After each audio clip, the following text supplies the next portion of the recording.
Hello everyone. So guys, कैसे हैं आप? माफ़ी चाहती हूँ कि मैं वीडियो ऐसे बना रही हूँ क्योंकि अभी मैं बेड रेस्ट पे हूँ। तो गाइस, आज मैं आपको बताऊंगी प्लेसेंटा क्या होती है, लो लाइन प्लेसेंटा क्या होता है। कई बार हम सोनोग्राफी करवाने जाते हैं तो साइड में एक छोटा सा आता है लो लाइन लिरिक प्लेसेंटा या फिर लो लिरिक लाइन प्लेसेंटा, जो भी है ये सब कुछ लिखा आता है। तो गाइज, ये होते क्या है? तो फर्स्ट में गाइज मैं आपको बताती हूँ प्लेसेंटा क्या होती है। प्लेसेंटा को हिंदी में बोलते हैं गर्भनाल, और कई बार जो अपने मारवाड़ी होते हैं तो आंवल भी बोलते हैं इस चीज को। ठीक है। तो गाइज, ये जो अपना बच्चा होता है उसको पोषण प्रदान करती है। जो भी अपन खाते पीते हैं तो उसका जो रस होता है वो बच्चे तक ये प्लेसेंटा ही पहुंचाता है। तो गाइज, अब लो लिरिक लाइन प्लेसेंटा क्या होता है उसके बारे में बात करते हैं। तो गाइज, ये लो लिरिक प्लेसेंटा मेरे भी था। मतलब कि जो अपनी जो आंवल होती है वो नीचे होना। ठीक है।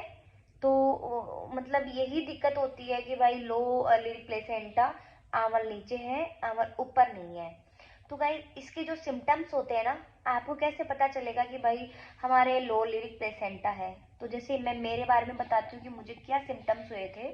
तो गाइज, जैसे ही मैं रात को सोई और सोने के बाद में जैसे ही मैं उठी सुबह, तो सुबह जैसे मैं उठी तो जो बेबी था वो पूरी तरीके से नीचे था। और ये प्लेसेंटा था मेरे 4th मंथ में, पता चला था मुझे कि मुझे लो लाइन प्लेसेंटा है। तो वो बेबी पूरा नीचे आ गया था, जिसको अपन नल बोलते हैं ना, नल। कई बार अपने पीरियड्स का दर्द होता है ना, वहां पर आ गया था। तो मेरे को टॉयलेट करने में बहुत ज़्यादा दिक्कत हो रही थी। मतलब कि जैसे ही मैं टॉयलेट कर रही थी तो पूरा बेबी का जोर पड़ रहा था, और जैसे मैं पोटी करती तो पूरा बेबी का जोर पड़ता मेरे ऊपर। तो गाइज, मैं काफ़ी परेशान हो गई थी कि ये क्यों हो रहा है, कैसे हो रहा है। और हल्का हल्का सा नीचे पेन होता था। पीरियड का पेन नहीं, थोड़ा अलग था, मीठा मीठा सा चटके से चलते थे मेरे। ठीक है।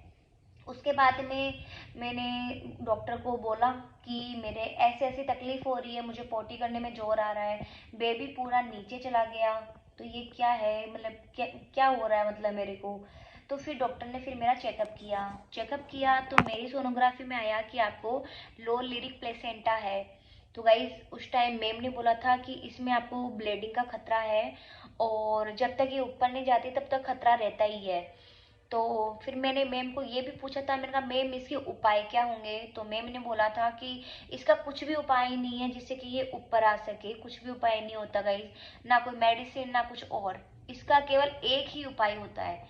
बस वो उपाय अगर आपने कर लिया ना, और मैंने भी किया है वो उपाय, और 100% कामयाब हुई हूँ मैं। और वही उपाय मैं आज आपको बताऊंगी कि इसमें आप क्या कर सकते हो। वो है रेस्ट का। ठीक है।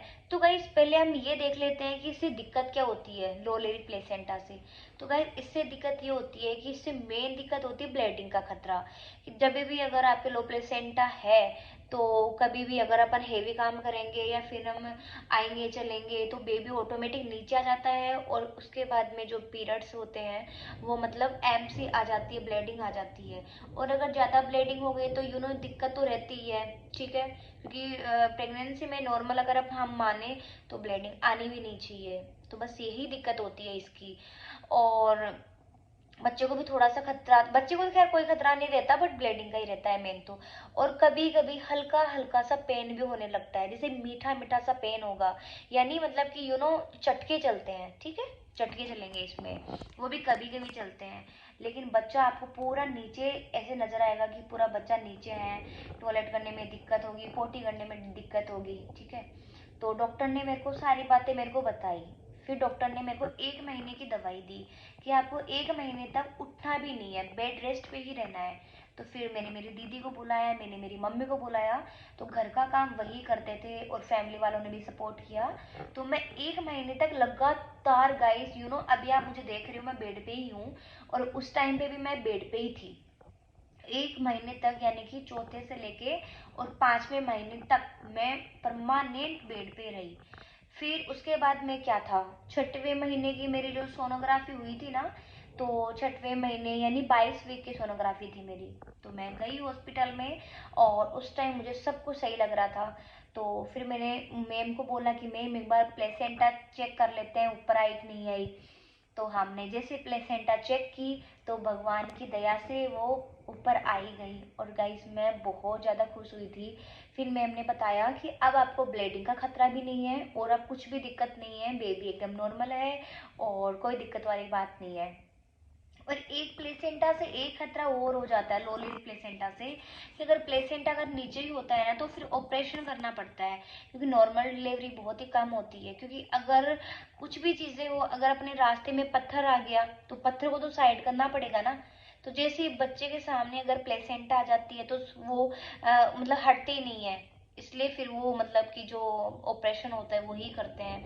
तो गाइज आप भी प्लीज रेस्ट करो, मेरे कहने पे एक बार रेस्ट करके देखो, ज्यादा भी नहीं तो आप 1 महीने तक। लेकिन रेस्ट कैसा होना चाहिए, केवल आप बाथरूम में ही जाएं, बस पोटी करो, ले मतलब टॉयलेट करो, उसके अलावा कहीं पे भी नहीं जाना, आपको प्रॉपर बेड रेस्ट ही करना है। और मैं गारंटी ले रही हूँ आपके 1 महीने में प्लेसेंटा ऊपर चला जाएगा। क्योंकि वो चीज़ जो चीज़ मैंने करी है ना, वो मुझे पता है कि हाँ भाई मैंने किया, तो मुझे भी लगता है कि आपके भी चला जाएगा। तो गाइस अगर वीडियो आपको अच्छा लगे तो लाइक कमेंट शेयर सब्सक्राइब कर लेना, और कुछ भी दिक्कत हो तो प्लीज़ नीचे कमेंट करके बता देना। Bye, tata, take care.